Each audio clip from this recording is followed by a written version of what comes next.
नमस्ते मित्रों, आपका आज स्वागत है प्रोफेसर ऑफ ऑल में। आज मैं एक नए वीडियो के साथ आया हूँ फिर से। British policies and there impact part 1। तो आप तो पहले जानते ही होंगे कि ब्रिटिशर्स इंडिया में आए। उनका जो मेन पार्ट था वो उनका बंगाल से शुरू हुआ, है ना। बंगाल से शुरू हुआ, फिर उसके बाद उन्होंने अपनी फैक्ट्री सेटअप करी, वहाँ फोर्टिफिकेशंस लगाए। उन्होंने बहुत सारे वॉर्स लड़े। तब सबसे पहले तो उनके पास सबसे पहले इंडिया में तो बहुत सारी और कंट्रीज भी थी। जैसे फ्रांस था, फ्रेंच आखिर तक लड़े, लेकिन उनको भी फिर हार स्वीकार करनी पड़ी थी फ्रेंच को भी। उसमें बेल्जियंस थे, डेन्स थे, पीपल फ्रॉम नीदरलैंड्स थे। ठीक है, तो ये सब लोग थे उस समय इंडिया में। उन्होंने अपने पोर्ट्स बनाए हुए थे, उनकी फैक्ट्रीज थी, लेकिन फिर ब्रिटिशर्स ने अपने समय के साथ उनको बाहर कर दिया अपने इस कंट्री से। इंडिया से बाहर कर दिया। तो अब इम्पैक्ट में उनका सबसे पहला पॉइंट जो है वो मैं आपको स्टार्ट करता हूँ स्ट्रक्चर ऑफ एडमिनिस्ट्रेशन से। स्ट्रक्चर ऑफ एडमिनिस्ट्रेशन, ठीक है। तो स्ट्रक्चर ऑफ एडमिनिस्ट्रेशन क्या है? मतलब पहले जो आए तो अब तो वो इंडिया संभाल ही रहे थे। मतलब पूरा समझ लीजिए इंडिया का आधा इंडिया, आधे से ज़्यादा इंडिया, मतलब आप कह सकते हैं 70 to 80% इंडिया उनके हाथ में था। और दूसरे मराठास और फिर कुछ राजपूतानास के पास भी था थोड़ा पार्ट। तो द स्ट्रक्चर ऑफ एडमिनिस्ट्रेशन में क्या है कि अब जब उनके पास इतनी बड़ी कंट्री है तो वहाँ पे एक एडमिनिस्ट्रेशन बनाना तो ज़रूरी होता है। तो वहाँ का एडमिनिस्ट्रेशन ने सिर्फ 3 पॉइंट्स पर वो फोकस ज़्यादा करते थे, ठीक है। To increase the profits from trade, है ना। To increase profits from trade, trade से प्रॉफिट बढ़े। जितना वो ट्रेड करते हैं इंडिया से, उससे प्रॉफिट्स जितना और बढ़ता जाए। सेकंड पॉइंट है to strengthen the companies holder in India. उस इंडिया में, ताकि कोई और कंट्री आए या उसको उखाड़ दे कंपनी को, कंपनी के फुट होल्डर्स को मार गिराए, ऐसा नहीं। वो वहाँ पे इंडिया में और स्ट्रेंथ अपनी बढ़ाए इंडिया में, और पावरफुल बनता जाए इंडिया में, ताकि और कोई इंडिया के लोग या कोई बाहर की कंट्री को इनको वहाँ से उखाड़ ना पाए। तीसरी चीज़ है miss rule by the officials of the east, ठीक है। तो इसमें देखिए गलती है मेरी, द ऑफिशियल्स में मैंने ऑफिशियल 2 बार लिख दिया है, उसको आप थोड़ा-सा नज़रअंदाज कर लीजिएगा। तो miss rule by the officials of the east. तो ऑफिशियल्स के यहाँ पे क्या बात करी जा रही है? ऑफिशियल्स यहाँ पे उनकी बात करी जा रही है जो उनके थे, ब्रिटिशर्स के जो ऑफिशियल्स थे, जो उनके जो वर्कर्स थे, वो उनको ऑफिशियल कहा जाता है, वो थे। तो वो थोड़ा-सा मिसकंडक्ट करते थे। मतलब वो अपना प्राइवेट ट्रेड करते थे, प्राइवेट ट्रेड्स करते थे और उनको पैसा मिलता था उससे, तो पैसा कमाते थे उससे, है ना। तो इसलिए उनका मिसरूल था। तो ये भी एक उनका पॉइंट था, स्ट्रक्चर एडमिनिस्ट्रेशन में ये भी एक पॉइंट आता है, ठीक है। तो अब हम लोग उसमें पहली बात तो कह रहे थे मिसरूल बाय द ऑफिशियल्स। ये एक बहुत ही इंपॉर्टेंट पॉइंट्स है। मिसरूल बाय द ऑफिशियल्स बहुत ही ज़्यादा इंपॉर्टेंट पॉइंट मैं तो कहूँगा। तो जो वहाँ की जो कंपनी थी, वहाँ कंपनी के ऑफिशियल्स जो थे, उन्होंने अपनी पावर मिसयूज़ करना शुरू किया। वो प्राइवेट ट्रेड करते थे। वो इंडियन को जो लोग थे, जो पीजेंट्स थे, उनको कहते थे कि फ्री में अपना सामान दो, है ना, और सस्ते में सामान दो या अपना, ये सब उनको कहते थे। और यही सामान जो ब्रिटिशर्स थे, इसी सामान को जो ब्रिटिश ऑफिशियल्स थे उन वो बहुत ही महंगे रेट में आगे उनको बेचते थे। तो जिससे धीरे-धीरे फिर जब वो जब ये ऑफिशियल्स खुद ही जब अपना प्रॉफ़िट बनाएँगे, तो कंपनी का तो प्रॉफ़िट तो चला ही जाएगा ना। तो कंपनी को धीरे-धीरे वो जो कंपटीशन इंडिया कंपनी थी, ईस्ट इंडिया कंपनी थी, वो धीरे-धीरे डेप्थ में जाने लगी। तो उसने उसके लिए वहाँ ब्रिटिश सरकार से लोन भी माँगा।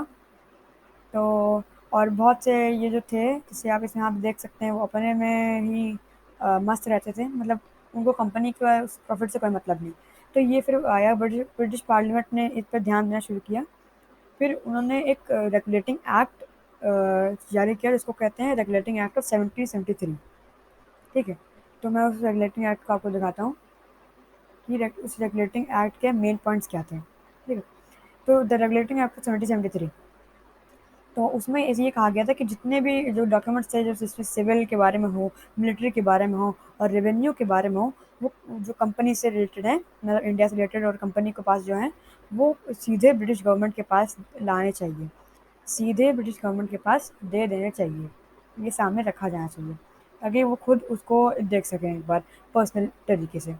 ठीक है, तो दूसरा पॉइंट आता है जो है हमारा, इसमें बंगाल का जो गवर्नर था, उसको जितनी भी ब्रिटिश टेरिटरीज थी इंडिया में उसका गवर्नर जनरल बना दिया गया था। इस रेगुलेटिंग एक्ट में ये था, है ना।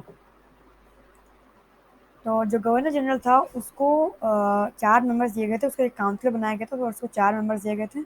और उसको ये एक सुपरविजन दिया गया था कि वो बॉम्बे और मद्रास के प्रेसिडेंसीज का एडमिनिस्ट्रेशन संभाले। ठीक है, तो ये उनके मेन जगह थे, इसलिए उन्होंने ऐसा किया कि प्रेसिडेंसी संभालने का काम। अब आगे के पॉइंट्स पढ़ते हैं कि आगे के पॉइंट्स में है कि हाँ, तो इस आगे के पॉइंट में ये है कि सुप्रीम, पहले तो आप जानते हैं कि कोर्ट तो थे, लेकिन उसमें मेन कोर्ट में सबसे बड़ा कोर्ट जो उन्होंने बनाया वो था सुप्रीम कोर्ट में। उन्होंने कलकत्ता में सबसे बड़ा सुप्रीम कोर्ट में बनाया, सुप्रीम कोर्ट बनाया। ठीक है, और चौथा, सॉरी पांचवा, सबसे मेन पॉइंट मैं तो कहूँगा बहुत ही ज़्यादा मेन पॉइंट है कि उन्होंने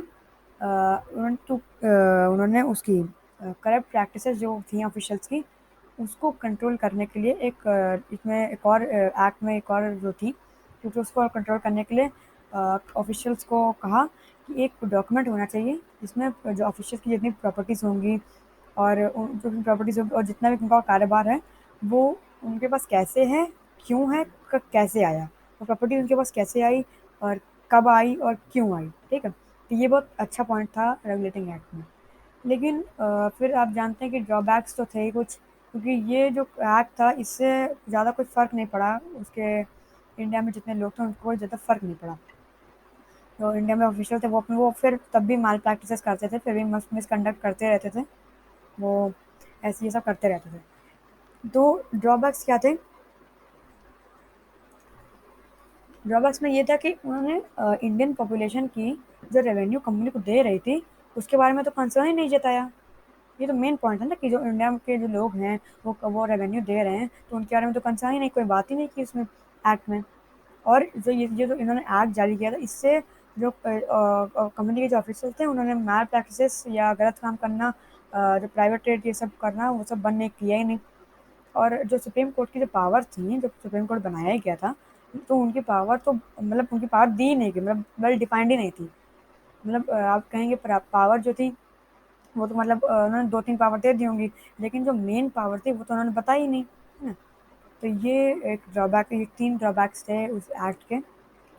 तो फिर इसी को चलते जो विलियम पिट थे, वो जो आप जैसे फ़ोटो में देख सकते हैं विलियम पिट, ये वहाँ उस समय वहाँ के प्राइम मिनिस्टर थे। ठीक है, तो इन्होंने 11 साल बाद, देख सकते 1784 में पिट्स इंडिया एक्ट उन्होंने जारी किया, 1784 में।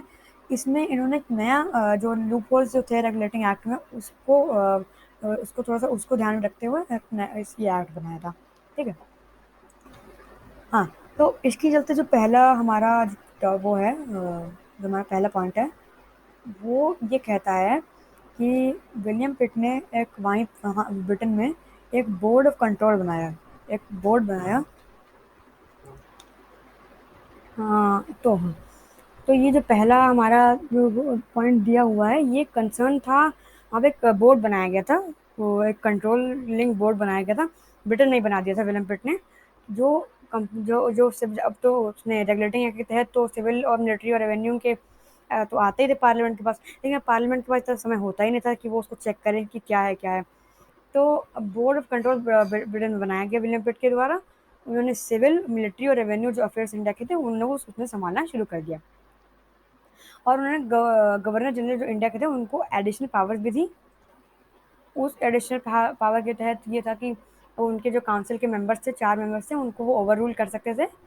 और जो बम्बई और मद्रास के प्रेसिडेंसी थे उस पर वो ग्रेटर और अपना कंट्रोल बढ़ा सकते थे। ठीक है, और जो वहाँ के उस समय गवर्नर जनरल थे उनको ब्रिटिश फोर्सेस का सुप्रीम लीडर बना दिया गया था, सुप्रीम कमांडर बना दिया गया था, आप इजी वे में कहा जाए तो। मतलब वही मेन थे, वही संभालते थे ब्रिटिश फोर्सेस इंडिया की। ठीक है, तो अब हम आते हैं अपने एजेंसीज ऑफ एडमिनिस्ट्रेशन। तो फिर उन्होंने जैसे जैसे समय बढ़ा तो वहाँ पर एडमिनिस्ट्रेशन की जो एजेंसीज भी बनाई गई। तो पहली एजेंसी थी वो थी सिविल सर्विस की, दूसरी थी आर्मी की। सिविल सर्विस क्या था कि जनरल जो एडमिनिस्ट्रेशन के लोग थे वो संभालते थे सिविल सर्विस में। आर्मी के आर्मी इंडिया की प्रोटेक्ट टेरिटरीज को प्रोटेक्ट करती थी। है ना? और पुलिस कंट्री की शांति को मेंटेन करके रखती थी और उसको अपने ब्रिटिश राइवल से बचा के रखती थी, उनकी ब्रिटिश टेरिटरी को। जुडिशरी जस्टिस जैसे नाम वो करता है, जस्टिस से रिलेटेड थी, ठीक है। तो अपने पहले पॉइंट पे आते हैं, सिविल सर्विस। तो लॉर्ड कॉर्नवालिस ने कुछ सर्वेंट्स जो थे, मतलब कुछ लोग जिनको मतलब सिविल सर्विस के तैयारी के लिए उन्होंने कॉलेज बनवाया, जो जिसका नाम था फोर्ट विलियम कॉलेज, कलकत्ता में 1801 में वो सेटअप हुआ, ठीक है। और उसी के साथ इंग्लैंड में भी एक कॉलेज था जिसका नाम था ईस्ट इंडिया कॉलेज, वो भी इसी के सिविल सर्वेंट्स के लिए मतलब ट्रेनिंग के लिए बनाया गया था। और 1853 से सिविल सर्वेंट्स को एक एग्जामिनेशन के साथ वो सिलेक्ट करना होना शुरू हुआ, ठीक है। तो अब आ जाते हैं हमारे सेकंड पॉइंट पे, जो था आर्मी। आर्मी तो क्योंकि ब्रिटिशर्स को एक आर्मी चाहिए थी, है ना, तो क्योंकि इंडिया में, क्योंकि जो उनके दूसरे रूलर्स थे, वो तो कभी भी हमला कर सकते थे, तो इसीलिए उनको एक आर्मी भी चाहिए थी। तो आर्मी क्यों चाहिए थी? इसलिए चाहिए थी क्योंकि ताकि वो और टेरिटरीज गेन करें और टेरिटरीज को कॉन्कर करें इंडिया में। दूसरी चीज़, ब्रिटिश टेरिटरीज को, इंडिया में जो ब्रिटिश टेरिटरीज थी उनको प्रोटेक्ट करें उनके राइवल से, मतलब दूसरे जो रूलर्स हैं उनसे प्रोटेक्ट करें, या दूसरी कंट्री से प्रोटेक्ट करें जो यहाँ पे है। और जो अंदर ही अंदर मतलब कभी कभी रिवॉल्ट्स हो जाते थे कभी आर्मी में, तो उसको सप्रेस करना, ठीक है। अब आता है हमारा पुलिस का, ठीक है। तो लॉर्ड कॉर्नवालिस ने पुलिस बनाई इंडिया में। उन्होंने परमानेंट एक फोर्स बना ली पुलिस की इंडिया में।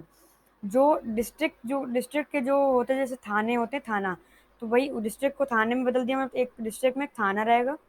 तो एक थाने में दरोगा रहता था और टाउन्स और विलेजेस के पास एक कोतवाल और चौकीदार रहता था, ठीक है, जो मतलब कुछ होता है तो वो बताता था थाना में।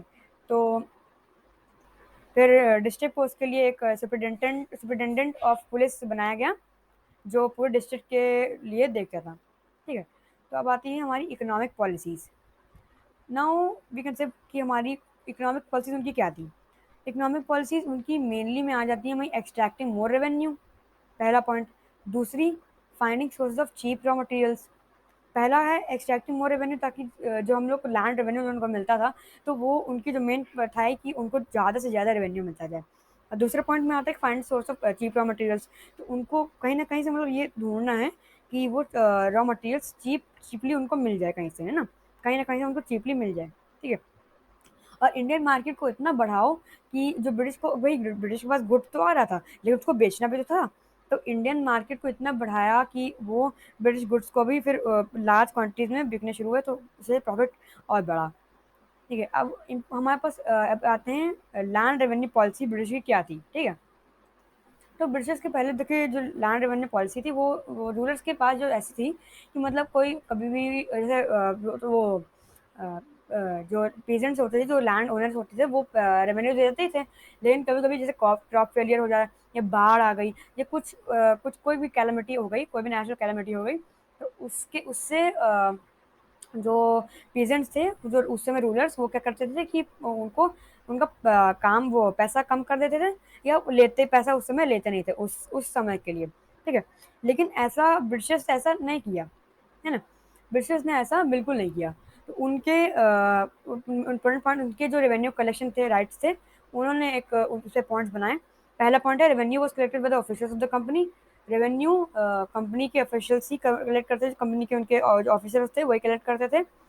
और इट वॉज भी फिक्स्ड, वो फिक्स था, और वो कैश में न कि कोई जैसे पहले वो होता था कि रूलर्स ने उनको धान दे देते थे या फसल काट के उनको दे देते थे, तो वो उसमें उसमें रेवेन्यू उनका पे हो जाता था। लेकिन अभी क्या होता कि अब रेवेन्यू कैश में ही पे होना है, ना कोई धान देंगे, ना कोई उसमें वो या फसल देंगे, आप कुछ नहीं दे सकते, लेकिन आपको सिर्फ कैश में देना है, ठीक है। तीसरा पॉइंट कि उस जैसे कभी कभी क्रॉप फेलियर हो जाता है, कोई भी नेचुरल कैलामिटी आ जाती है, तो उस समय कोई भी कंसेशन नहीं दिया जाता था। तो इससे जो था ये बहुत ही हार्श था पीजेंट्स के ऊपर, बहुत में तो आत्महत्या इसीलिए करते थे उस समय। एक मेन पार्ट था उसमें कि बहुत आत्महत्या होने लगी थी, क्योंकि उस समय उनको रेवेन्यू बहुत ज़्यादा देना होता था, और अब उनके पास कोई क्रॉप फेलियर या कोई नेचुरल कैलेमिटी हो जाती थी, तो उनके पास पैसा आता ही नहीं, तो वो देंगे कैसे? तो फिर वो जो बैंकर्स से उनसे लोन लेते थे, फिर वो पैसा तो जब पिछला पैसा नहीं चुका पाए, तो अब कैसे चुका पाएंगे? और अगर वो पैसा नहीं चुका पाता था, तो उससे लैंड वापस ले लिया जाता था। तो ये थे मेन पॉइंट्स अभी तक के, जितना रेवेन्यू था। अभी रेवेन्यू में आगे भी हमारे 3 पॉइंट्स और हैं, जिसमें permanent settlement settlement Mahalwari settlement और रयतवारी सिस्टम है। ये बहुत इंपॉर्टेंट पॉइंट्स हैं, और आगे भी हम लोग टेक्सटाइल इंडस्ट्री इनके बारे में भी जानना है। तो ये पहले वीडियो के पार्ट में इतना हो गया, और सेकंड पार्ट आपको सुन मिलेगा। हमारे चैनल को लाइक सब्सक्राइब तो बिल्कुल कर ही दीजिए, और हमारा वीडियो देखने के लिए थैंक यू। और आपको अगर ये वीडियो अच्छा लगा हो, तो आप इसे शेयर करें अपने दोस्तों के साथ, ताकि उन्हें भी आपको मेरा जो मैंने जो पढ़ाया है उसका ज्ञान मिल सके। और प्रोफेसर ऑफ ऑल को फिर से मैं कहता हूँ लाइक और सब्सक्राइब करें। Thank you.